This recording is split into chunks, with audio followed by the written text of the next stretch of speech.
cualquiera de nuestros oyentes que tenga un mínimo interés por el fenómeno ovni conocerá, y que en síntesis pues es ni más ni menos que una correspondencia establecida entre supuestos habitantes de un planeta Humo, llamado así en torno a una estrella, a la estrella Wolf, a 14 y pico años luz de la Tierra, que están o que estaban en este planeta, y que mandaban informes a través de una correspondencia periódica a todo un grupo de personas de la más variada clase social e intelectual, pero muchos de ellos, la mayoría, con un nivel cultural alto, y que además esa correspondencia, pues con informes a veces tremendamente interesantes y muy extensos, pues se vio complementada o ratificada por la presencia de dos ovnis, de dos objetos volantes no identificados en Madrid, uno en 1966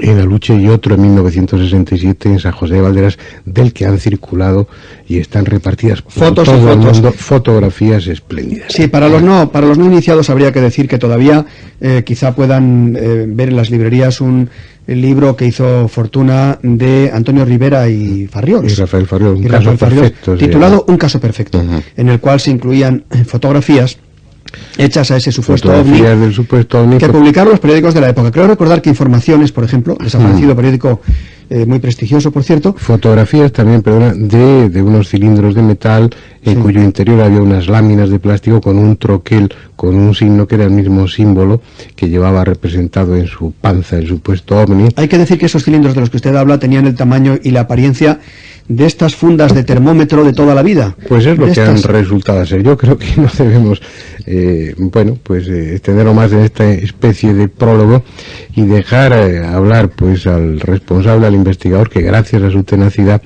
pues ha conseguido desvelar el secreto de Humo y permitirnos a nosotros pues dar una exclusiva mundial de una gran importancia, creo yo, para todos los aficionados al fenómeno ovni. Sí, antes de nada, doctor, repito, para que lo sitúen en el caso los oyentes, bueno será que recuerde usted cuál era el símbolo que el caso Humo promovía, que en todas las comunicaciones aparecía en un sello, que ha aparecido en pintadas y que incluso en un momento dado fue adoptado por una famosa secta, tristemente famosa secta, cuyos... La secta del Beis. Exactamente. Sí. Eso es, bueno. Pues es un símbolo que es como una cruz de brazos iguales, y al extremo del brazo horizontal, ambos extremos del brazo horizontal tienen como dos símbolos del paréntesis, pero colocados al contrario de como están habitualmente. Sería algo parecido a una H mayúscula con una línea vertical, con un eje vertical que divide en dos mitades, y los dos palitos de la H serían curvos hacia afuera. Exactamente. Con cavidad hacia afuera. Eso lo describe perfectamente. Bueno, estaba diciendo que el que nos puede contar cosas y detalles enjundiosos, pues es el investigador que ha conseguido, después de muchos años de persecución implacable, pues desvelar el secreto de Humo, que es Manuel Carballal, un ufólogo, un investigador de lo extraño, puesto que su actividad no se limita al fenómeno ovni, sino que también los fenómenos paranormales son objeto de su atención, y que han hecho de él pues un investigador de los más conocidos y prestigiados de este país. Manuel Carballal, que está en Coruña, ¿no? En La Coruña. Efectivamente, buenas tardes. ¿Qué tal, Manolo? ¿Cómo estáis? Bueno, pues ya yo creo que hemos hablado demasiado nosotros. Cuéntanos cuál es el secreto que por fin has conseguido desvelar del tema Humo. ¿Quién es el responsable y cómo lo hizo? Hombre, quizá quién es el responsable lo intuíamos hace bastante tiempo, ¿no? Cuando Jordán Peña, por una serie de José Luis Jordán Peña, que es un personaje poco conocido quizá en el mundillo ufológico, pero muy conocido en el mundo de la parapsicología en España, por su vinculación directa a la Sociedad Española de Parapsicología y por ser autor de muchos artículos y libros sobre el tema, y por ser el único personaje que ha estado omnipresente a lo largo de toda la historia de Humo desde sus inicios, ¿no? Pues Jordán Peña, hace unos años, llevado por una serie de circunstancias muy interesantes, francamente interesantes, pues digamos que se vio obligado a confesar su autoría o su vinculación con la autoría de los informes humitas. Pero eso lo que hizo fue promover el escepticismo entre muchos humólogos y ufólogos célebres, porque no había datos. Lo que nos faltaba un poco más que el quién era averiguar el cómo, el cuándo y el por qué, y en eso hemos centrado la investigación de los últimos meses de una forma bastante intensa. Una de las razones precisamente que llevó a Jordán Peña pues a confesar impostura mantenida tanto tiempo con fines de investigación sociológica, según él, pues fue precisamente el que se utilizara el símbolo de humo a través de la secta Edelweiss para marcar a algunos de los adeptos o de los engañados, ¿no? Exactamente. Además, por un lado, debido en buena medida al excelente trabajo de archivo de José Juan Montejo, que ha sido implacable a la hora de seguir la pista de los textos sumitas a lo largo de toda su historia, y las investigaciones de otros muchos ufólogos, Jordán Peña se vio destapado ya hace tiempo.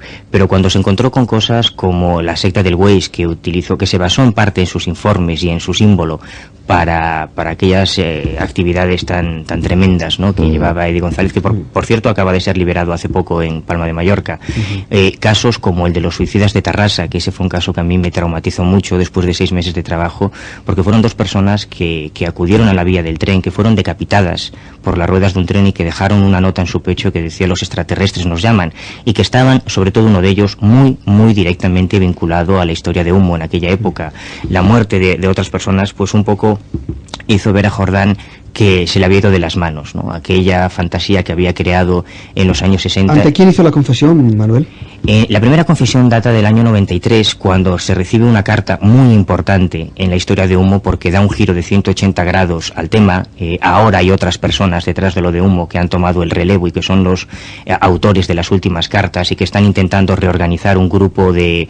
no sé si decir un grupo de culto o un grupo de seguidores incondicionales, pero están intentando reorganizar el grupo de receptores de los informes y no tienen ya nada que ver con el origen de esta historia, es otra gente. Pues a raíz de esa carta que se recibió en el año 93, que recibió Rafael Farriols, y de la cual no era autor Jordán Peña, lo cual le extrañó recibir esa carta, mismo cuando él no era el autor de esa misiva, y sí lo era de prácticamente todas las demás, eso le hizo reaccionar escribiendo una carta a Rafael Farriols, comentando que él era el autor de lo de humo y que se olvidasen del tema, pero sin más detalles. Lo que ocurre es que una confesión tan aséptica para alguien que ha entregado su vida durante 30 años de una forma bastante fervorosa en algunos casos a una historia como la de humo no basta, ¿no? Se necesitan más respuestas que Jordán Peña se había negado sistemáticamente a dar hasta que ahora se han averiguado una serie de cosas. Y así, por ejemplo, pues ha aparecido el troquel con el cual fueron impresas esas láminas de plástico que estaban dentro de los cilindros que decía el doctor Jiménez del Oso. Exactamente. Este tipo de cosas son las que necesitábamos, pruebas físicas, no ya su palabra,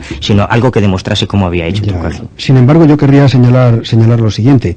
En cierta ocasión se produjo un famoso avistamiento, un avistamiento muy jaleado. Esto ocurre cuando se pone en marcha en la Unión Soviética de entonces la famosa Glasnost, la transparencia informativa, que transformaba un país hermético hasta ese momento para los países exteriores y desde luego en asuntos de este tipo como el fenómeno OVNI prioritariamente. Bueno, pues de ahí llega una noticia, que es que en Voronezh, al sur de Moscú, unos cientos de kilómetros al sur, en una ciudad grande, populosa, ha sido avistado un OVNI en un parque por unos niños. Posteriormente llegan de allí grabados, fotografías de dibujos hechos por los niños. Bueno, pues aquí viene lo asombroso. En algunos de aquellos dibujos aparecía ese anagrama de humo, esa H a la que hacíamos referencia al principio, lo cual en el caso más simple, Manuel Carballal, indicaría que se trataba de un fenómeno internacionalizado completamente. Sí, por supuesto, pero esto tiene una explicación muy sencilla, con 3 posibles opciones. En primer lugar, el símbolo de humo es universal. Yo hace muy poco, en unos grandes almacenes en Bucarest, en Rumanía, me encontraba un libro de un autor rumano dedicado íntegramente al asunto humo, publicado en Rumanía. O sea, es algo que ha trascendido absolutamente nuestras fronteras. En segundo lugar, cuando llegaron periodistas de distintas agencias de prensa a Voronezh, nada más bajarse del aeropuerto, estaban ya esperándole los ufólogos soviéticos con ejemplares de un caso perfecto de Antonio Rivera para intentar avalar la credibilidad del avistamiento de Voronezh con las fotos de San José de Valderas, utilizando como argumento que si los niños decían que habían visto un ovni con ese símbolo y en España se había fotografiado un símbolo igual, eso significaba que el caso de Voronezh era auténtico, ¿no? Mal favor le hacían al caso al intentar contrastar su autenticidad pues con un caso como el de San José de Valderas. Es decir, los ufólogos soviéticos ya conocían el símbolo de humo, y una de dos: o bien los niños efectivamente vieron ese símbolo en el objeto que ellos avistaron, o bien se intentó añadir con ese símbolo, que además es una letra del alfabeto cirílico, del alfabeto soviético, para intentar darle más credibilidad a la historia de los niños. O bien eso, pues ellos vieron algo, pero es que luego hay otra posibilidad que yo añadiría, que independientemente de toda la historia de Humo y de todo el fraude tejido en torno a esa idea, ese concepto, ese símbolo tenga realidad objetiva al margen de todo esto. A esto voy, Fernando. Yo tengo en estos momentos aquí delante de mí una fotografía que el autor pues no me ha autorizado a publicar, y es una lástima, espero que algún día consiga convencerlo y me deje. Está tomada aquí en España, y es de un objeto no identificado, de un ovni, una especie de óvalo grisáceo que en su interior tiene algo muy muy parecido al símbolo de Humo. Y no es el único caso. Hay casos, pues desde el caso tan conocido del piloto, creo que recuerda que es Carlos García Rodrigo, que avistó un ovni con ese símbolo. Hay avistamientos, o digamos, hay descripciones de avistamientos de objetos no identificados con ese símbolo, con esa especie de H, anteriores al año 66 y por tanto anteriores al asunto de Humo. Sí. Por lo tanto, una cosa es el símbolo. Además, he seguido muy de cerca hace muchos años la historia de ese símbolo, y ese es un símbolo que aparece ya en determinadas sociedades secretas, en determinadas agrupaciones esotéricas desde el siglo pasado. Y además es lo lógico presumirlo así, porque José Luis Jordán Peña es un hombre muy inteligente. Él ha colaborado conmigo en multitud de ocasiones, en series de televisión, en colecciones de libros, y cuando él ha puesto en marcha toda esta historia, ha introducido elementos que le den verosimilitud. Aunque se le haya escapado de las manos, yo no pienso, no imagino a José Luis pues inventándose cosas sin fundamentos, sin prever antes que va a haber una asimilación, va a haber una aceptación sin forzar demasiado las cosas. Manuel Carballal, en todo caso, lo que sí importaría decir aquí es lo siguiente. Estamos hablando de un fenómeno, y aquí pensemos en las personas jóvenes que no hayan tenido la oportunidad de vivirlo, como sí lo hemos vivido nosotros de una manera o de otra, pues en condición de periodistas o como fuere. Estamos hablando de un fenómeno que tuvo un extraordinario arrastre, que empieza siendo hace muchos años una tertulia en el Café Lión de Madrid, un viejo café muy conocido que se llamaba La Ballena Alegre, alrededor de un astrólogo, por decirlo así, de la época, se le puede llamar de cualquier otro modo, siempre con todo respeto, llamado Fernando Sesma. Esa tertulia reunió a personas de la más variada condición. Por allí llegaron a moverse incluso gentes de servicios secretos españoles que estaban atentos a ver qué hacían allí aquellos reunidos, que uno de los reunidos por lo visto fue José Luis Jordán Peña, uno de las personas que frecuentaron aquello, según consta el informe de Manuel Carballal, además, y que luego ese asunto revienta porque hay una época en la que hay una verdadera floración de preocupación hacia todo lo esotérico. Estamos hablando, doctor, del misterio de las catedrales de Fulcanelli, del retorno de los brujos, de esa eclosión inexplicable. Había incluso conversaciones telefónicas. Eso es. Porque José Luis utilizaba un aparato para distorsionar la voz. Distorsionaba su voz. Sí. Y bueno, yo conozco personas vinculadas a la historia de Humo, receptores de esas cartas, que también han recibido la visita física de personas que han dicho ser extraterrestres o ser mensajeros de... Así que el asunto engordó, Manuel Carballal, hasta convertirse en algo que se escapó de las manos al que parece que fue su inventor, a José Luis Jordán Peña. Este caso es para ponerlo en manos de un buen guionista cinematográfico, Manuel. Ciertamente. Y sería un peliculón que parecería increíble, limitándose a contar solo lo que ocurrió, ¿eh? Es que además es un tema que tiene tantísimas ramificaciones, claro, porque ha habido individuos auténticos desaprensivos que amparándose en el anonimato de los emisores de esas cartas, pues se hacían pasar por ellos, y se hacían pasar por ellos desde para ligar. Cualquier tiparrón alto, rubio, de aspecto nórdico, pues decía que era humita, y había gente dispuesta a creerla, y pues a echar un casquete con un humita, que eso siempre está muy bien, ¿no? Y luego ha habido cosas más inquietantes, como la actuación de los servicios de inteligencia que aprovecharon esto, que para ellos era una golosina, una auténtica golosina, este grupo de incondicionales. El CSIC, por ejemplo, estaba al tanto y manejaba toda esa información, tenían acceso a los informes humitas, los siguieron con atención. Esto ha sido quizá pues uno de los descubrimientos que a mí más me ha sorprendido, ¿no? Con una operación francamente complicada y un poquito arriesgada, el llegar a localizar a los agentes del CSIC todavía en activo cuando hablaron conmigo, que tuvieron acceso a esos informes con fotografías, informes muy detallados sobre la vida de Jordán Peña en algunos aspectos un poco sórdidos, y de cómo ya el SECET, el Servicio Central de Documentación, que es el precursor del CSIC, ya estaba al corriente de las reuniones de SESMA, lo cual es muy lógico, porque encontrarse a un grupo de personas entre las que había pues una secretaria de la embajada norteamericana, por ejemplo, en las que había un comisario de policía, en las que había gente como Antonio Buero Vallejo, como Alfonso Paso, intelectuales de un cierto prestigio, en la que había físicos, que están siguiendo incondicionalmente las indicaciones que llegan de unas cartas anónimas eso es una golosina para cualquier servicio de inteligencia. Y lógicamente, pues metieron mano en el tema. Todo empezó en una iniciativa personal y se convirtió en una extraordinaria bola de nieve o de enorme madeja que ha desentrañado, después de un trabajo concienzudo, Manuel Carballal, a quien felicitamos afectuosamente por ello. Muchas felicidades. Gracias. Don Manuel.